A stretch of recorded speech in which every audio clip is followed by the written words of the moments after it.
કાળા ચણાનું શાક જો તમે આવી રીતે બનાવશો તો એકની જગ્યાએ 4 રોટલી તમે જરૂરથી ખાશો. તો તેની માટે મેં અહીંયા 1 વાટકી જેટલા પલાળેલા ચણા લીધા છે. તો તેને આપણે કુકરમાં ઉમેરી દઈશું અને તેની સાથે આપણે એક નાનું અમથું બટેકું લેવાનું છે. તો તે પણ મેં ઉમેરી દીધું છે.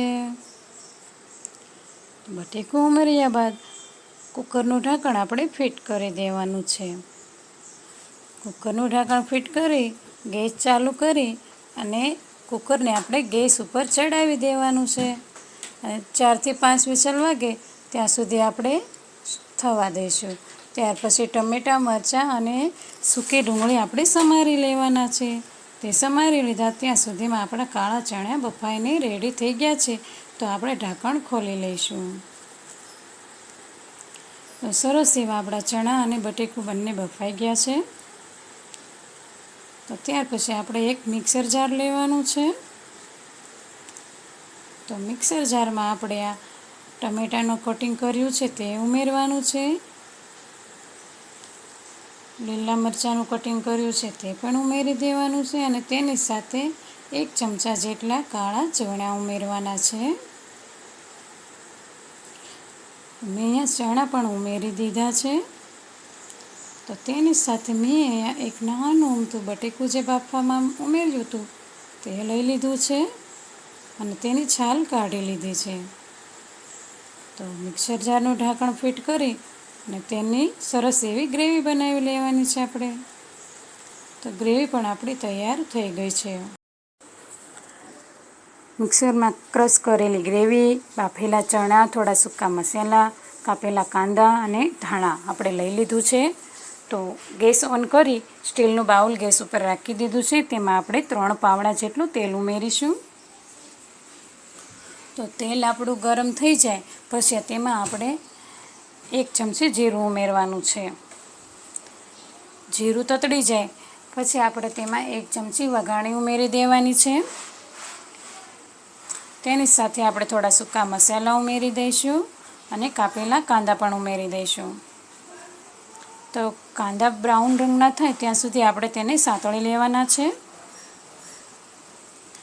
તો મેં અહીંયા સરસ રીતે કાંદાને પણ સાંતળી લીધા છે.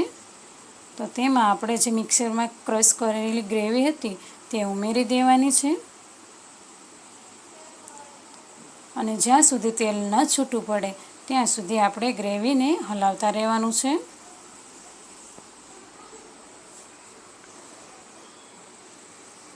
તો થોડીવાર આપણે આ ગ્રેવી હલાવશું એટલે સરસ એવી તેલમાં મિક્સ થઈ જશે અને ચડી જશે. તો તમે જોઈ શકો છો ગ્રેવીમાંથી તેલ આપણું છૂટું પડવા લાગ્યું છે. તો તેમાં આપણે 1 ચમચી લાલ મરચું પાવડર, હળદર પાવડર, ધાણા જીરું પાવડર અને મીઠું ઉમેરીશું. મેં અહીંયા બાફવામાં મીઠું નહોતું ઉમેર્યું એટલા માટે સ્વાદ પ્રમાણે આપણે અહીંયા મીઠું ઉમેરવાનું છે અને તેને સરસ રીતે મિક્સ કરી લેવાના છે આ બધા મસાલાને. તો મસાલા આપણે સરસ રીતે મિક્સ થઈ જાય પછી આપણે તેમાં થોડું પાણી ઉમેરીશું અને જે મિક્સર જારમાં આપણે ગ્રેવી બનાવી હતી તે મિક્સર જારમાં થોડું પાણી ઉમેરી અને તે હલાવી તે પાણી આપણે આમાં ઉમેરી દેવાનું છે અને આપણી સરસ રીતે ગ્રેવી આપણે આ ચડવા દેવાની છે. તો અમે અહીંયા ઢાંકણ ઢાંકી દીધું છે અને થોડીવાર પછી ઢાંકણ હટાવીને જોઈશું તો આપણી ગ્રેવી સરસ એવી ચડી ગઈ છે. તો તેમાં આપણે બાફેલા ચણા ઉમેરી દઈશું અને તેને સરસ રીતે એવા મિક્સ કરી લઈશું. જો તમને અમારો આ વિડીયો ગમ્યો હોય તો તેને લાઇક, શેર અને સબસ્ક્રાઈબ કરવાનું ભૂલતા નહીં.